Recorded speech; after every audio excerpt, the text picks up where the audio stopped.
ರಾಜ್ಯದ ಪದವೀಧರರಿಗೆ ಹಾಗೂ ಡಿಪ್ಲೊಮಾ ಹೊಂದಿ ಕೆಲಸ ಸಿಗದೆ ಇರುವಂತಹ ವಿದ್ಯಾರ್ಥಿಗಳು ಯಾರ್ಯಾರಿದ್ದೀರಿ ಅಂದ್ರೆ ನಿರುದ್ಯೋಗಿಗಳು ಯಾರ್ಯಾರಿದ್ದೀರಿ ಅವರಿಗೆ ಒಂದು ಗುಡ್ ನ್ಯೂಸ್ ಅನ್ನ ರಾಜ್ಯ ಸರ್ಕಾರ ನೀಡಿದೆ.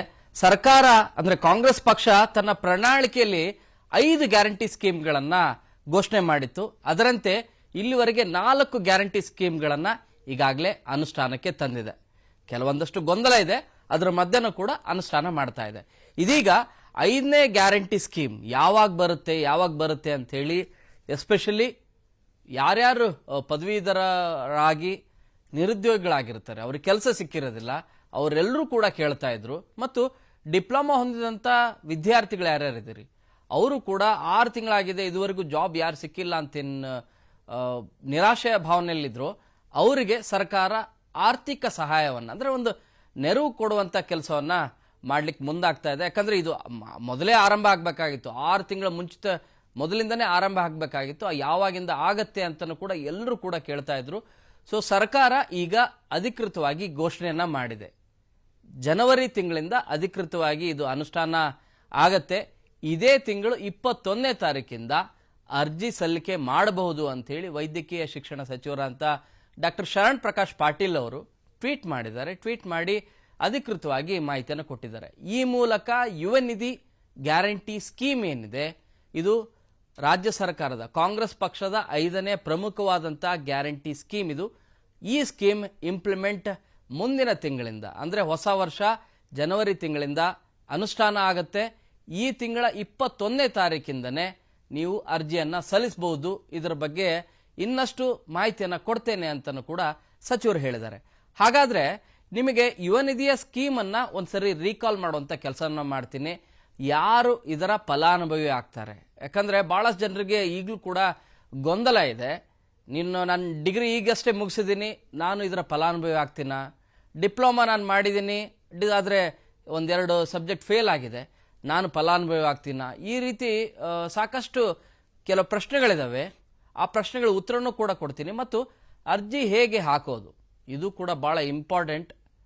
ಮತ್ತು ಯಾರು ಪದವೀಧರರಿಗೆ ಎಷ್ಟು ಹಣ ಬರುತ್ತೆ, ಡಿಪ್ಲೊಮಾ ಮಾಡಿದವರಿಗೆ ಎಷ್ಟು ಹಣ ಪ್ರತಿ ತಿಂಗಳು ಹಣ ಬರುತ್ತೆ, ಆರ್ಥಿಕವಾಗಿ ನೆರವನ್ನು ನೀಡುತ್ತೆ ಸರ್ಕಾರ, ಇದೆಲ್ಲದರ ಮಾಹಿತಿಯನ್ನು ನೀಡ್ತೇನೆ.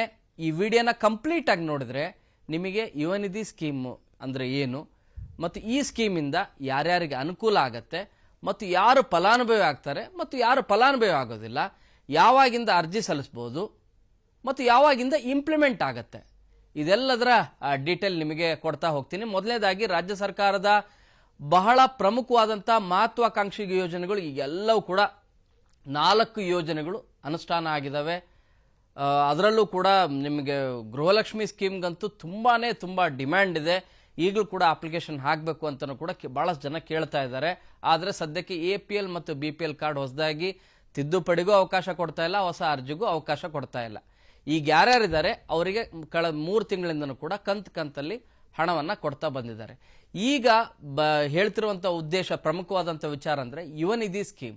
ಇದು ವಿದ್ಯಾರ್ಥಿಗಳಿಗೆ, ಎಸ್ಪೆಷಲಿ ನಿರುದ್ಯೋಗಿಗಳು ಯಾರ್ಯಾರಿದ್ದೀರಿ, ಯಾಕಂದ್ರೆ ನಮ್ಮ ರಾಜ್ಯದಲ್ಲಿ, ನಮ್ಮ ದೇಶದಲ್ಲಿ ನಿರುದ್ಯೋಗಿಗಳಿಗೆ ಏನು ಕಡಿಮೆ ಏನಿಲ್ಲ.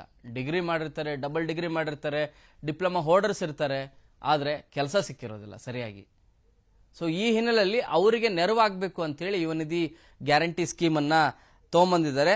ಸೊ ಈ ಗ್ಯಾರಂಟಿ ಸ್ಕೀಮ್ ಡಿಸೆಂಬರ್ 21ನೇ ತಾರೀಕು ನೋಂದಣಿ ಪ್ರಕ್ರಿಯೆ ಶುರು ಆಗತ್ತೆ. ಜನವರಿ ಯೋಜನೆಗೆ ಅಧಿಕೃತವಾಗಿ ಚಾಲನೆ ಸಿಗುತ್ತೆ, ಅನುಷ್ಠಾನ ಕೂಡ ಆಗತ್ತೆ ಅನ್ನೋ ಮಾತನ್ನ ಹೇಳಿದ್ದಾರೆ. ಇದರಿಂದ 5 ಲಕ್ಷ ಪದವೀಧರರ ಖಾತೆಗೆ ನೇರವಾಗಿ ಹಣ ಹಾಕ್ತೇವೆ ಅಂತನೂ ಕೂಡ ಸರ್ಕಾರ ಹೇಳ್ತಾ ಇದೆ. ಹಾಗಾದ್ರೆ ಈ ಯುವ ನಿಧಿ ಅರ್ಜಿ ಸಲ್ಲಿಸೋದು ಹೇಗೆ, ಯಾವಾಗಿಂದ ಸಲ್ಲಿಸೋದು, ಎಲ್ಲದರ ಮಾಹಿತಿಯನ್ನ ನಿಮಗೆ ಕೊಡ್ತಾ ಹೋಗ್ತೀನಿ. ಮೊದಲನೇದಾಗಿ ಎಲ್ಲ ಪದವೀಧರರು ಯಾರ್ಯಾರು ಡಿಗ್ರಿ ಮಾಡಿರ್ತಾರೆ ಆ ಎಲ್ಲ ಪದವೀಧರರು ಕೂಡ ಪ್ರತಿ ತಿಂಗಳು 3,000 ರೂಪಾಯಿ ಆರ್ಥಿಕ ನೆರವನ್ನ ಸರ್ಕಾರದಿಂದ ಪಡಿಬಹುದು. ಅಂದ್ರೆ ಪದವೀಧರರಿಗೆ 3,000 ರೂಪಾಯಿ ಪ್ರತಿ ತಿಂಗಳು ಹಣವನ್ನ ಕೊಡುತ್ತೆ ಅಂತ ಹೇಳಿ ಸರ್ಕಾರ ಹೇಳಿರೋದು. ಇನ್ನು ಡಿಪ್ಲೊಮಾ ಪದವೀಧರರಿಗೆ ಪ್ರತಿ ತಿಂಗಳು 1,500 ರೂಪಾಯಿನ ಕೊಡ್ತೇವೆ ಅಂತಾನು ಹೇಳಿದ್ದಾರೆ. ಇದು ನಿರುದ್ಯೋಗ ಭತ್ಯೆ ಅಂತಾನೆ ಕನ್ಸಿಡರ್ ಮಾಡಬೇಕಾಗತ್ತೆ. ಯುವ ನಿಧಿಗೆ ಅರ್ಹತೆ ಹೊಂದಿರೋ ಯುವಕ ಯುವತಿಯರು ಅರ್ಜಿ ಸಲ್ಲಿಸಬಹುದು ಅಂತ ಹೇಳಿರೋದು. ಎಲ್ಲಿ ಸಲ್ಲಿಸಬೇಕು? ಈ ಕಳೆದ 4 ಗ್ಯಾರಂಟಿ ಸ್ಕೀಮ್ಗಳಿಂದವೆ. ಸೇವಾ ಸಿಂಧು ಸರ್ಕಾರದ ಅಧಿಕೃತವಾದಂತಹ ವೆಬ್ಸೈಟ್ ಇದು. ಆ ಸೇವಾ ಸಿಂಧು ವೆಬ್ ಪೋರ್ಟಲ್ ಅಲ್ಲಿ ಅರ್ಜಿಯನ್ನು ಸಲ್ಲಿಸಬಹುದು. ಅದು ನಿಮಗೆ ಮುಂದೆ ಮಾಹಿತಿಯನ್ನು ಕೂಡ ಕೊಡ್ತಾರೆ. ಅದರ ಬಗ್ಗೆ ಇನ್ನೊಂದಷ್ಟು ವಿಡಿಯೋದಲ್ಲೂ ಮಾಹಿತಿಯನ್ನು, ಸಂಪೂರ್ಣವಾದಂಥ ಮಾಹಿತಿ ಕೊಡ್ತೇನೆ, ಅಪ್ಡೇಟ್ ಮಾಹಿತಿಯನ್ನು. ಈಗ ಸಿಕ್ಕಿರುವಂಥ ಮಾಹಿತಿಯನ್ನು ನಿಮಗೆ ಕೊಡ್ತಾ ಇರೋದು ಕರ್ನಾಟಕ 1, ಗ್ರಾಮ 1 ಮತ್ತು ಬೆಂಗಳೂರು 1, ಹೀಗೆ ಸೇವಾ ಕೇಂದ್ರಗಳೇನಿದ್ದಾವೆ ಆ ಸೇವಾ ಕೇಂದ್ರಗಳಿಗೆ ಹೋಗಿ ನಿಮ್ಮ ಆಧಾರ್ ಸಂಖ್ಯೆ ಮತ್ತು ನಿಮ್ಮ ಡಿಗ್ರಿ ಸರ್ಟಿಫಿಕೇಟ್ ಮೋಸ್ಟ್ಲಿ ಕೇಳ್ತಾರೆ, ಆ ಜೆರಾಕ್ಸ್ ಪ್ರತಿಯನ್ನು ಕೂಡ ಅವುಗಳನ್ನು, ಯಾಕಂದರೆ ಡೇಟ್ ಭಾಳ ಇಂಪಾರ್ಟೆಂಟ್. ಯಾಕಂದರೆ ಡಿಗ್ರಿ ಆಗಿ ನಾನು 10 ವರ್ಷ ಆಗಿದೆ, ನಾನು ಅಪ್ಲೈ ಮಾಡ್ಬೋದಾ, ಡಿಗ್ರಿ ಆಗಿ 1 ತಿಂಗಳಾಗಿದೆ ಅಪ್ಲೈ ಮಾಡ್ಬೋದಾ, ಈ ರೀತಿ ಭಾಳಷ್ಟು ಪ್ರಶ್ನೆಗಳಿದ್ದಾವೆ. ಈ ಪ್ರಶ್ನೆಗಳು ಕೂಡ ಕೆಲವು ಉತ್ತರವನ್ನು ಕೊಡುವಂಥ ಕೆಲಸ ಮಾಡ್ತೀನಿ. 2022-23ನೇ ಸಾಲಿನಲ್ಲಿ ಉತ್ತೀರ್ಣರಾಗಿರಬೇಕು, 6 ತಿಂಗಳು ಉದ್ಯೋಗ ಸಿಗದ ವೃತ್ತಿಪರ ಕೋರ್ಸ್ ಒಳಗೊಂಡ ಎಲ್ಲ ಪದವೀಧರರಿಗೆ ಪ್ರತಿ ತಿಂಗಳು 3,000 ರೂಪಾಯಿ ಹಣವನ್ನು ಕೊಡ್ತೇವೆ ಅಂತೇಳಿ ಸರ್ಕಾರ ಹೇಳಿರೋದು. ಅದೇ ರೀತಿ ಡಿಪ್ಲೊಮಾ ಪದವೀಧರರಿಗೆ ಮಾಸಿಕವಾಗಿ 1,500 ರೂಪಾಯಿಯನ್ನ ನಿರುದ್ಯೋಗ ಭತ್ಯೆಯನ್ನು ಕೊಡ್ತಾರೆ. ಹಾಗಾದರೆ ಇದು ಕಂಟಿನ್ಯೂ ಕೊಡ್ತಾರಾ? ಯಾಕಂದರೆ ಉಳಿದ 4 ಸ್ಕೀಮ್ಗಳು ನೋಡ್ತಾ ಹೋದರೆ ಕಂಟಿನ್ಯೂ ಇದೆ, 5 ವರ್ಷ ಆದಮೇಲೂ ಕೂಡ ಮುಂದೆನೂ ಕೂಡ ಕೊಡ್ತೇವೆ ಅಂತ ಹೇಳಿದ್ದಾರೆ. ಹಾಗಾದರೆ ಈ ಯುವ ನಿಧಿ ಸ್ಕೀಮು, ಈಗ ನಾನು 2022-23ರಲ್ಲಿ ನಾನು ಉತ್ತೀರ್ಣ ಆಗಿದ್ದೀನಿ, ಹಾಗೆ 6 ತಿಂಗಳಾಗಿದೆ, ಉದ್ಯೋಗ ಸಿಕ್ಕಿಲ್ಲ. ಸೊ ಈ ಹಿನ್ನೆಲೆಯಲ್ಲಿ ನಾನು ಡಿಗ್ರಿ ಹೋಲ್ಡರ್ ಆಗಿರೋದ್ರಿಂದ ನಾನು ಫಲಾನುಭವಿ ಆಗ್ತೀನಿ, ಸೊ ಅವರು ಅಪ್ಲೈ ಮಾಡ್ಬೋದು. ಆದರೆ ಅದಕ್ಕೂ ಮುಂಚಿತವಾಗಿ ಯಾರ್ಯಾರಿದ್ದಾರೆ ಅಂದರೆ ಡಿಗ್ರಿ ಮಾಡಿ 5 ವರ್ಷ ಆಗಿದೆ, 10 ವರ್ಷ ಆಗಿದೆ ಅಂಥವರು ಫಲಾನುಭವಿ ಅಲ್ಲ. ಯಾರ್ಯಾರು 22-23ರಲ್ಲಿ ಡಿಗ್ರಿ ಮುಗಿಸಿರ್ತೀರಿ, ಡಿಗ್ರಿಯನ್ನು ಮುಗಿಸಿ 6 ತಿಂಗಳಾಗಿರುತ್ತೆ, ಇನ್ನೂ ಕೂಡ ಕೆಲಸ ಸಿಕ್ಕಿಲ್ಲ ಅಂತ ಹೇಳಿದ್ರೆ ಅವರು ಅರ್ಜಿಯನ್ನು ಹಾಕ್ಬೋದು. ಅದೇ ರೀತಿ ಡಿಪ್ಲೊಮಾ ಹೋಲ್ಡರ್ಸ್ಗೂ ಕೂಡ ಇದೇ ಲಾಗು ಆಗುತ್ತೆ. ಅಂದರೆ 2022-23ರಲ್ಲಿ ಪಾಸ್ ಆಗಿರಬೇಕು, ಡಿಪ್ಲೊಮಾ ಪಾಸ್ ಆಗಿರಬೇಕು, ಫೇಲ್ ಅಲ್ಲ, ಪಾಸ್ ಆಗಿರಬೇಕು, ಪಾಸಾಗಿ 6 ತಿಂಗಳಾಗಿರಬೇಕು.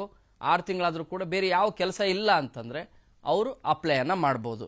ಸೊ ಇದು ಎಲ್ಲಿವರೆಗೂ ಕೊಡ್ತಾರೆ? ಹಾಗಾದರೆ 5 ವರ್ಷದವರೆಗೂ ಕೊಡ್ತಾರಾ? ಮುಂದೆ ಕಾಂಗ್ರೆಸ್ ಸರ್ಕಾರ ಮತ್ತೇನೋ ಸರಿ ಅಧಿಕಾರಕ್ಕೆ ಬಂತಂದರೆ 10 ವರ್ಷದವರೆಗೂ ಹೀಗೆ ಕಂಟಿನ್ಯೂ ಕೊಡ್ತಾರಾ?